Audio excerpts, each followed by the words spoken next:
ሰላም ጤና ይስጥልን ውድ የኖር ኢትዮጵያ ቤተሰቦች፣ ዛሬ በዓለም አቀፍ ደረጃ አነጋጋሪ በሆነውና የሁላችንንም ልብ ባቆሰለ አንድ ጉዳይ ላይ አተኩረን እንዳስሳለን። ለህዳሴው ግድብ ግንባታ የከፈለችው አሜሪካ ናት በማለት በዋይት ሃውስ የተደመጠው የፕሬዝዳንት ዶናልድ ትራምፕ ንግግር ዓለምን እያስገረመ ኢትዮጵያውያንን ደግሞ እያስቆጣ ይገኛል። ለመሆኑ በላባችንና በደማችን የገነባነውን ግድብ አሜሪካ የኔ ነው ልትል የቻለችው በምን ምክንያት ነው? ከዚህ ድራማዊ ንግግር ጀርባ ምን አይነት የጂኦፖለቲካ ሴራ ተሸሽጓል? ግብጽስ ለምን ይህንን ያክል ተሸበረች? ዛሬው በሰፊው የምንዳስሰው ይህንን እውነታ ይሆናል። ቻናሉን ላይክ እና ሰብስክራይብ በማድረግ ቤተሰብ ሁኑ እያልን ወደ መረጃዎቹ እናልፋለን።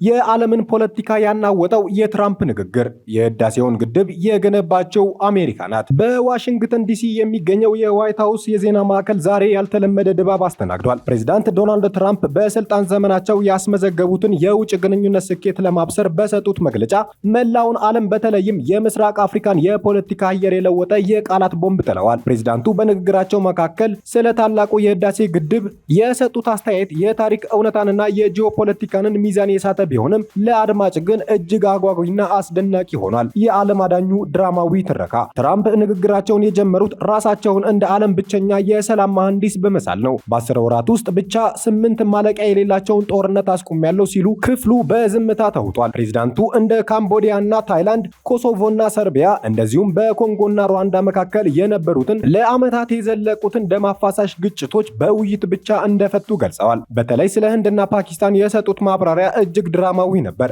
ሁለቱም የኒኩለር ኃይል የታጠቁ ናቸው። ዓለም ወደ ኒኩለር ጦርነት እያመራች ነበር ያሉት ትራምፕ የፓኪስታን ጠቅላይ ሚኒስትር ፕሬዝዳንት ትራምፕ ሆይ የ10 ሚሊዮኖችን ሰዎች ህይወት አድነዋል እንዳሏቸው ሲናገሩ ንግግራቸው ከዲፕሎማሲያዊ መግለጫ ይልቅ የሆሊውድ ፊልም ትረካ ይመስል ነበር። እንዲያውም የሩሲያው ፕሬዝዳንት ቭላድሚር ፑቲን ሳይቀሩ ይህንን ለ10 ዓመታት ያልተፈታ ጦርነት እንዴት ልትፈታው ቻልክ ብለው በአድናቆት እየጠየቋቸው በመግለጽ የራሳቸውን ልዕለ ኃያልነት ለዓለም አሳይተዋል። የህዳሴው ግድብ የገነባችው አሜሪካ ናት። አነጋጋሪው ንግግር።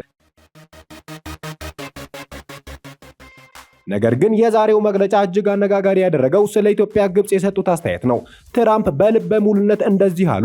ለግድቡ ማን እንደከፈለ ታውቃላችሁ? አሜሪካ ናት። ይህች ሀገር ናት ፋይናንስ ያደረገችው። ይህ ንግግር ግድቡን በላባቸው በደማቸውና በደሞዛቸው ለገነቡት በሚሊዮን ለሚቆጠሩ ኢትዮጵያውያን ትልቅ ድንጋጤን የፈጠረ ነበር። ትራምፕ ቀጠሉና ይህ በዓለም ላይ ትልቁ ግድብ ይመስለኛል። ግድቡ ገነቡ።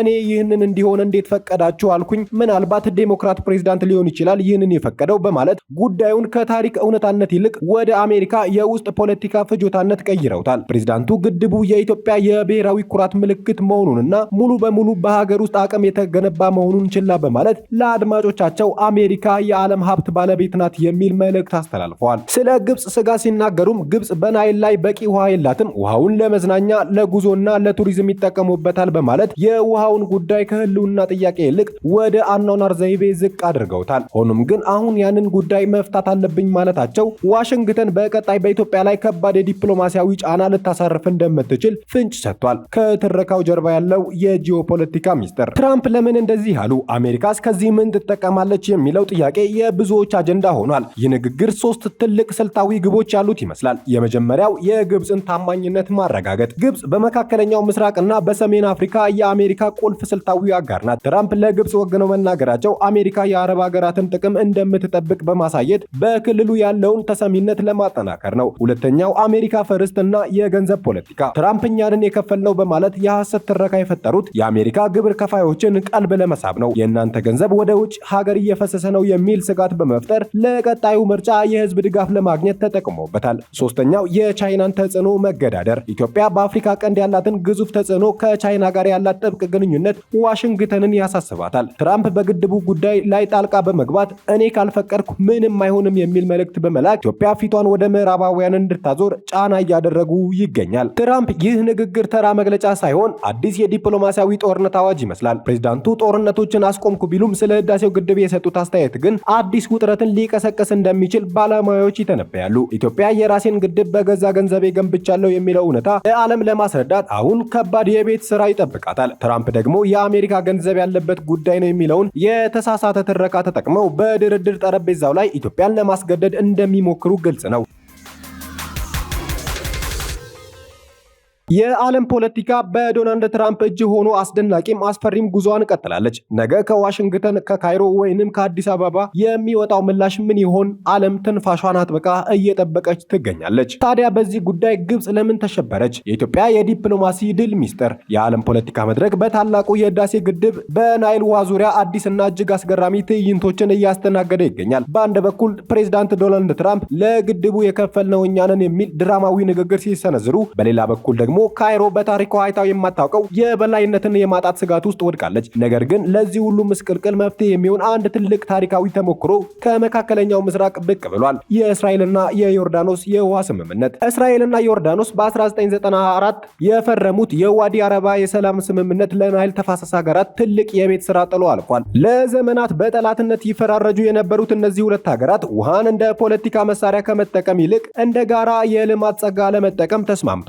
የዚህ ስምምነት አስገራሚው ክፍል ግን ውሃ በነፃ አይሰጥም የሚለው መርህ ነው። እስራኤል ለዮርዳኖስ የምታቀርበው ውሃ በሽያጭና በልውውጥ እንጂ በስጦታ አይደለም። በ2021 የተደረገው የውሃ ኃይል ዋተር ፎር ኢነርጂ የተሰኘው ስምምነት ደግሞ የኢትዮጵያን አቋም በዓለም አቀፍ መድረክ የሚያጸና ነው። ዮርዳኖስ ከእስራኤል ውሃ ስትገዛ በምትኩ ለእስራኤል የፀሐይ ኃይል ሶላር ኢነርጂ ታቀርባለች። ግብጽ ለዘመናት በነፃ ካልተጠቀምኩ በማለት የምታሰማው ጩኸት ጊዜው ያለፈበት መሆኑን ይህ ስምምነት ያረጋግጣል። ውሃ የንግድ ሀብት እንጂ የቀኝ ግዛት ስጦታ አይደለም። ኢትዮጵያም እኛ ኃይል እና ምንጭ እናንተም በፍትሃዊ በክፍያ ተጠቀሙ ስትል የዮርዳኖስና የእስራኤልን የሰላም ልማት መንገድ እየተከተለች መሆኑን ዓለም ሊገነዘበው ይገባል። ታዲያ ግብጽ ለምን ፈራች? ካይሮ ዛሬ ያለችበት ጭንቀት ከውሃ እጥረት በላይ ነው። ግብጽ የፈራችው የበላይነትን ማጣትን ነው። ለዘመናት የናይል ስጦታ ተብላ ስትጠራ የኖረችው ግብጽ ዛሬ አባይ የኢትዮጵያ ሉዓላዊነት ማህተም ሆኖ ሊመጣባት መቀበል አቅቷታል። የቅኝ ግዛት ውሎች መፍረስ። ግብጽ በ1929 እና በ1959 የቅኝ ግዛት ውሎች ላይ ተቸክላ መቅረቷ ለውሃ ዋስትናዋ መፍትሄ አይሆንም። እነዚያ ውሎች ኢትዮጵያ ያልተሳተፈችባቸውና ዛሬ ላይ ዋጋ የሌላቸው መሆናቸውን የኢትዮጵያን ጽናት አረጋግጧል። ግብጽ ያስፈራት እንደ ዮርዳኖስ ገዝቼ ይጠቀማለሁ ወይንም በእኩልነት እደራደራለሁ የሚለው ፍትሃዊ መንገድ ነው። ካይሮ አሁንም አሜሪካ አደራድርኝ ስትል የምትፈልገው ፍትህ ሳይሆን የድሮውን ብቸኛ ተጠቃሚነት የሚያረጋግጥላትን ጠበቃ ነው። ታዲያ ኢትዮጵያ እንዴት ታሸንፋለች? የድሉ ቀመር። ኢትዮጵያ በዚህ የጂኦፖለቲካ ቼዝ ጨዋታ ውስጥ አሸናፊ ሆና የምትወጣበት ሶስት ዋና ዋና ምክንያቶች አሉ። መጀመሪያው የእውነትና የተግባር የበላይነት። ትራምፕ እኛ ነን የከፈልነው ቢሉም ታሪካዊ እውነት ግን ግድቡ በኢትዮጵያ የድሆች ሳንቲም የተገነባ መሆኑ ነው። ኢትዮጵያ ቃሏን በተግባር ለውጣ ግድቡን ገንብታ አጠናቃለች። ዛሬ አባይ በኢትዮጵያ ቁጥጥር ስር ይገኛል። ፖለቲካዊ ትረካዎች ቢቀያየሩም በመሬት ላይ ያለው ሀቅ ግን አይቀየርም። ኢትዮጵያ ውሃውን የመቆለፍና የመክፈት ቁልፉን ይዛለች። ይህ ደግሞ ትልቁ የድል ካርድ ነው። ሁለተኛው የትብብር ማዕቀፍ ስምምነት CFA።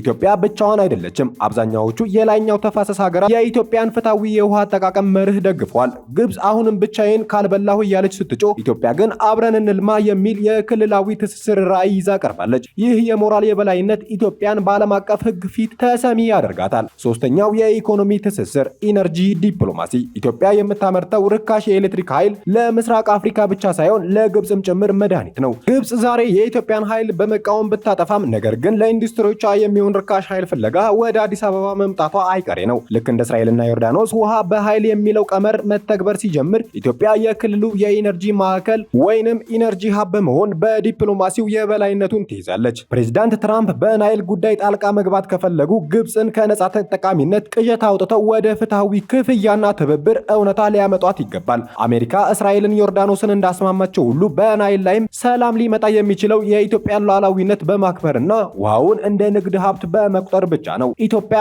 አልመጠንም ያለችው ለጦርነት ሳይሆን ለፍትህና ለእኩልነት ነው። ግብጽ የፈራችው ይህ እኩልነት ቢሆንም አዲሱ ዓለም ግን የጌታና የሎሌ ግንኙነትን አይቀበልም። ታሪክ ተቀይሯል። አባይ ዛሬ የኢትዮጵያና የጥንካሬ የሉዓላዊነት ምልክት ሆኗል። ግብጽ እንደ ዮርዳኖስ አዲሱን እውነታ ተቀብላ በጋራ ተጠቃሚነት ዊን ዊን ካልተጓዘች በታሪክ አቧራ ውስጥ ቀርታ የውሃዋን የዋስትና የበላይነት ማረጋገጥ አደጋ ላይ ትጥላለች። ኢትዮጵያ ግን በጽናቷ በእውነቷ በተግባር በገነባቸው ግዙፍ ሀብቷ የዲፕሎማሲውን ድል ቀድማ ተቀናጅታለች። አበቃን። ሐሳብ አስተያየታችሁን በኮሜንት ሴክሽኑ ላይ አስፈሩልን። መልካም ጊዜን ተመኘን። ድል ለኢትዮጵያ።